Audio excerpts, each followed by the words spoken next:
कभी सोचा है कि हमारे समाज में लड़कों और लड़कियों के लिए नियम इतने अलग अलग क्यों होते हैं? आज हम इसी सवाल की तह तक जाएंगे और देखेंगे कि ये जो नियम हैं, ये खास तौर पर महिलाओं की जिंदगी पर क्या और कैसा असर डालते हैं।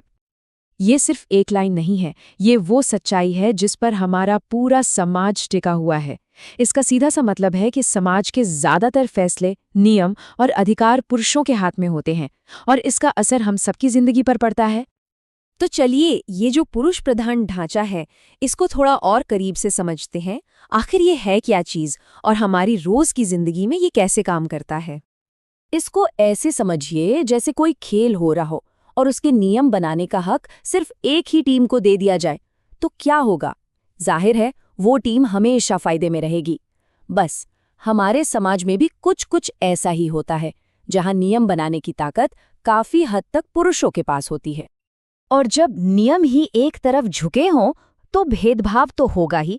चलिए देखते हैं कि यही ढांचा हमारे नौजवानों, लड़कों और लड़कियों के लिए कैसे दो बिल्कुल अलग अलग दुनिया बना देता है।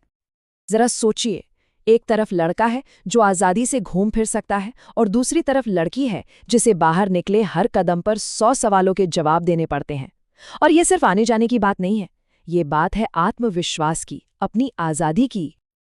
और ये फर्क सिर्फ घर के दरवाजे तक नहीं रुकता। जो आदतें लड़कों के लिए नॉर्मल है, चलता है वाली बात है, वही आदतें लड़कियों के लिए उनके कैरेक्टर का सर्टिफिकेट बन जाती हैं। सोचने वाली बात है ना?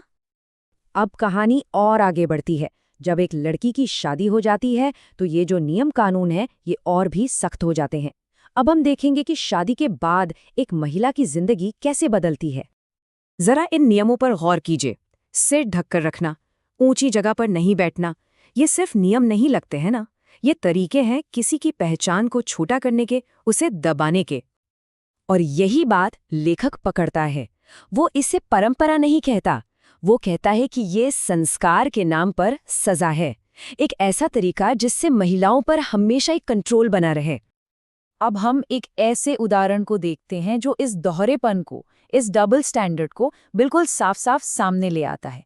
एक ही फैसला, लेकिन उसके लिए सजाएं दो। ये सुनकर शायद यकीन ना हो, लेकिन एक ही गलती के लिए एक पुरुष कुछ पैसे देकर समाज में वापस अपना लिया जाता है, और वहीं दूसरी तरफ एक महिला को उसका अपना ही परिवार जिंदे जी मरा हुआ मान लेता है, उसकी पहचान ही खत्म कर दी जाती है। और देखिए, ये तो सिर्फ कुछ ही उदाहरण हैं।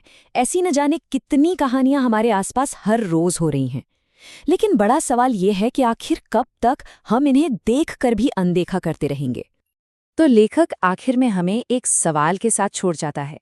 क्या हम सब बस चुपचाप ये देखते रहेंगे, या इन बातों पर सोचेंगे, बात करेंगे और शायद बदलाव की एक कोशिश करेंगे?